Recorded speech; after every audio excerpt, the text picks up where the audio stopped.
Welcome back to Port City Airsoft. Today we are unboxing the Lancer Gen 3.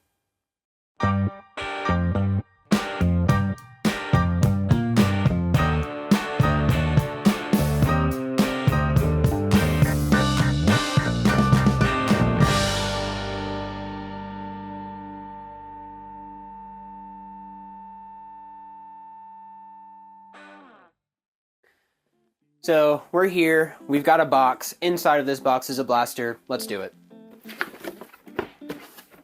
The standard things, you've got the little baggie with the, this looks like it's the user manual, as well as a Lancer tactical patch. This one's pretty sick. I haven't seen this yet, so this is dope.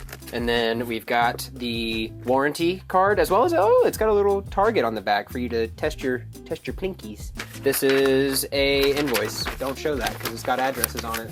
So we've got a blaster in here.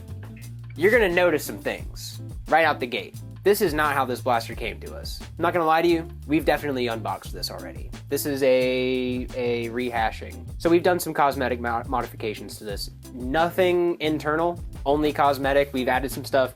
If you have been paying attention, we are building GWAT era Gulf War kits, and part of that is a CAR 15. So we used the Lancer Gen 3 as the base for the CAR 15 build, and we've got a lot of those parts on here just to make it look that way, but this is not how the blaster will ship to you, at least this particular version. So you got the blaster in here, as well as a few other things. We'll get into that.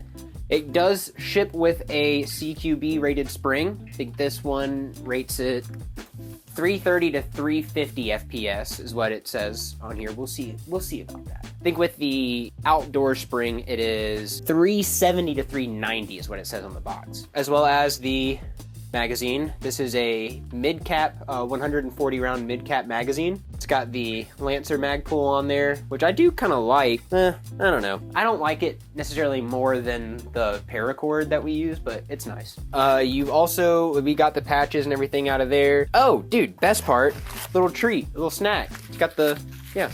Is there a cleaning rod in here? There does not appear to be a cleaning rod in here. So I don't know what that's about, Lancer, but give us a cleaning rod. Let's get into it.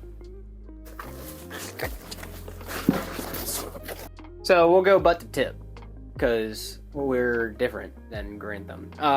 This is the stock, the butt, as it were. Very sturdy, it's a very good construction. It's all polymer, that nylon polymer blend. Very solid, it's a crane style, so it adjusts. Yeah, nice rubber pad on the back. Doesn't feel loose at all, like it is on there. Actually, we have no idea how to remove the butt pad to access the battery port, so we just take the whole stock off the thing to get the battery in there, which is fine. As far as space goes, it doesn't have the huge chonkin sides that you typically see for like a butterfly style, like nickel metal or whatever. Battery space is limited. We have just run a stick 11.1 LiPo in there, and it seems to work pretty well. We obviously take the whole thing off, put the stick in, and then very carefully reset the stock with the connections, you know, making sure that we're not clipping any cables or anything like that. It's something to keep in mind. Then we move to the body. Again, polymer, lower and upper. It's got a forward assist that you'll never use. The charging handle back here is very solid construction. It's kind of a more modern style thing. It's got a massive release here, which is nice. Feels very good to operate. No bolt hold open from what I can tell. So the bolt release does nothing. There's no bolt catch. So to adjust the hop up, you are gonna have to hold that and then adjust here. Speaking on the hop up, it is a rotary style that I can tell right now. You've got your pins to remove the upper and lower receiver. The pistol grip is very nice. It's not like ergonomic. It doesn't have the finger grooves or anything, but it doesn't feel bulky in the hands. It grips really well. It's got a nice cutout for the thumb here. The trigger is a flat trigger. Switch it to semi. There's no battery in here. It's very nice trigger pull. It's very short, very snappy. Moving forward, this is where we're kind of getting into cosmetics, as well as this, but this is more so. This is not the handguard that this shipped with. This is an aftermarket one that we put on to give it that CAR 15 look, that older style look. The handguard that it does come with is this. It's a Picatinny rail with the covers. The other thing that it comes with that is not on the blaster right now are the flip-up irons. which are very nice. These are sturdy. These seem to be made out of the same polymer that the rest of the blaster is made out of. And then there's this bridge piece right here that connects the rail section from the back half and the rail section of that's on the actual rail. So something handy. We obviously took it off of ours because we were not using it. So yeah, that's just an additional piece that connects to the rear, the upper receiver rail. It just makes this whole thing a little bit sturdier. The muzzle device that was on here is just a standard orange bird cage. Yeah, and we just took that off like normal with a hairdryer and some grit and screwed this suppressor on. And then obviously we put the sling on here. The sling mounts were on the blaster originally, as well as the one on the stock. You also have a mounting plate here on the back as per usual for M4s. All in all, very good. This feels very solid. A lot of metal blasters are coming out that are affordable and in this price range. However, for a blaster like this, the amount of internals that we'll get into that are in this that make it fantastic to shoot out of the box is absolutely worth the cost-cutting nature of using a polymer body. I say cost-cutting in quotations because this is still a very solid... I've had metal blasters break that nylon polymer hasn't. So it's nice. It's a very well put together blaster. Everything feels nice and tight. It is honestly a treat to hold and to kind of shoulder and run. Let's move on to the internals. All right, you nerds, here you go. The construction is a nylon polymer frame. The outer barrel and the inner barrel and everything is metal. The muzzle velocity is somewhere 380 to 400 FPS with 0.2s, 330 to 350 with the low FPS spring. It is included, as we stated earlier. It is recommended that you use a 11.1 stick LiPo. The battery is not included with this blaster, so you will have to get that on your own. The connector type is a Dean's connector. That's something that's really big that a lot of companies have been switching to recently, is that the Dean's connector just has less resistance on that connection. It's got a full metal V2 gearbox. It is a rotary style, as you saw earlier. The hop-up is rotary style in nature.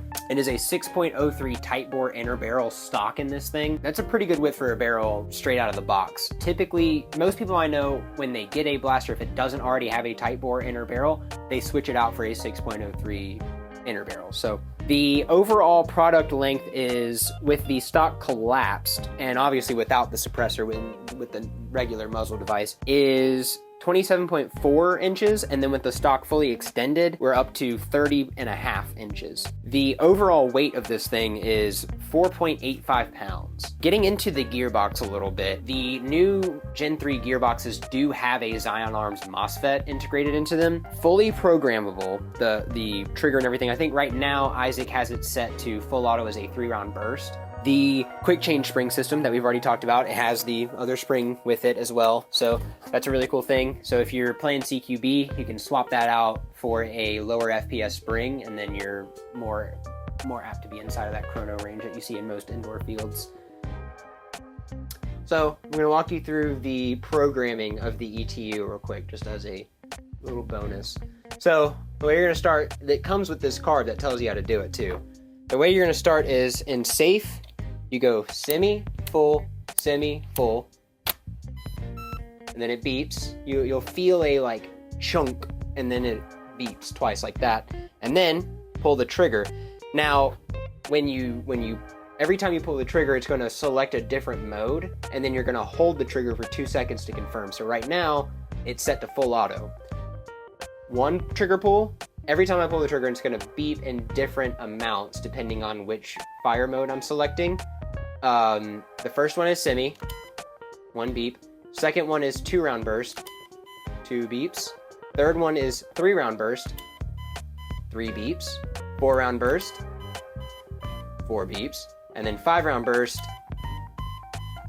5 beeps. Now, for binary, it's going to do something different. It's going to have a high beep and a low beep, and then for full auto, it's going to do the opposite of that. And now you're in full auto. To confirm your selection, hold the trigger for 2 seconds. And it beeps twice like that, and you're good to go. And yeah, that's pretty much all for the internals. Again, it is It is impressive that this blaster has rotary style hop up, tight bore inner barrel, fully programmable trigger, MOSFET, all that stuff, the ETU with binary, 3-on burst, all that. That is crazy in a blaster that costs $165 from Amazon. I mean, not including tax. That is crazy that this blaster has all that stuff in it for the price point that it is. And that's why we're kind of freaking out about it a little bit, because I remember the first AEG that I bought was around the same price range, had none of that stuff. And I didn't upgrade it because the next blaster I bought was upgraded. But now we're at a point where all of the stuff that I typically do to a blaster comes stock for a reasonable price. There you go. We're gonna take it over to the Chrono range now, which is going to be on the field, and we'll turn it over to Dr. Airsoft. Dr. Airsoft here. Today we're going to be chronoing the Lancer Gen 3. Out of the box, it says it's supposed to shoot around 350 FPS. As always, 5 shots, put that to the test and see how we do with both FPS and joules. All right, number 1. That was 360 at 1.2 joules. 362.9 FPS at 1.22 joules. 361.6 at 1.21 joules, 363.3 at 1.23 joules, and 363.5 at 1.23 joules. That's a consistent above 350 FPS at sitting around 1.2 joules as an average. Hello and welcome. We're not in Isaac's backyard. We're in a different backyard. I'm not telling you where, because that's weird. I've got Mr. Shea here. Mr. Shea, because you're older than me. My elder, so I'm respecting. Yeah. In the gameplay that you watched, this is the man that was doing the gaming. And so we are going to have him just kind of give us a breakdown on how this performed on Saturday. So performed very well. It was very snappy. And when I think about that, for me, the difference is when I pull the trigger, it is that BB's taken off pretty quickly. So I guess the response to that is good. It reached as far as I wanted it to. I would say even maybe a little bit more. It definitely, I would almost put it in the longer range, I guess, for an airsoft blaster. It is a little long, you know, and from the film you'll see I do like to rush a little bit. So I had to keep that in mind, of a little bit longer barrel sticking out and such. But yeah, I had a really fun time with it. How are the ergonomics? Did it feel good to kind of like run around with and not too cumbersome? No, I mean there's no little whatever this handle thing is called. Whatever this little handle thing is in there. The foregrip or the okay? No foregrip, but I don't have a problem with it. I have a smaller foregrip I just put on mine. I felt it was good. It's probably on the lighter side. Yeah, I didn't have any complaints about it. So your blaster that you typically run with is a Crytek, the Trident, and you've done some upgrades to that. Talk a little bit about what you've done to that and how you feel like it compares to the Lancer Gen 3. So I extended the barrel and put a mock suppressor on it because I did want it to reach further. In comparison to what this is now, this probably reaches a little further. I think even the trigger response, I think honestly is probably a little bit faster on a smaller scale, but this honestly, it didn't feel bad. It didn't feel like it was slipping. It's lighter weight than the Crytek. With this setup now, I think this is a little bit longer than what I have. And with the foregrip I have on the Crytek, it's probably a little more forward. So like you're just a little more compact in, but still overall, it reached out there. It listened to me when I wanted it to. So it was a fun play.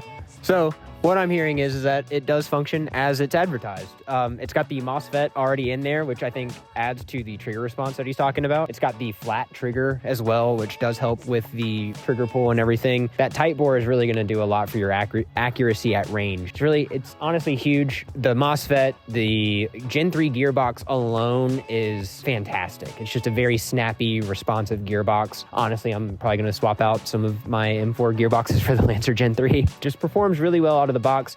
I mean, you heard him saying all of the upgrades that he did to his Crytek to make it perform almost as good as this thing did. You know, and we hear MOSFET and all that stuff and you know, you start freaking out, but at the end of the day, it is a sub $200 blaster that has all of the upgrades that you would typically do to a out-of-the-box blaster to make it perform to the standards that you want. It's got that out of the box for under $200. So under 200?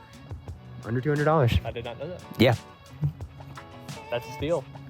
It is indeed a steal. Speaking of, we need that back. Oh. No, you can't take it home. Thank you. Have a good day. No, Shay, no, we need that. That was the unboxing and chrono for the Lancer Gen 3. If you enjoyed this content, make sure to like, comment, share, and subscribe, and we'll catch you in the next one.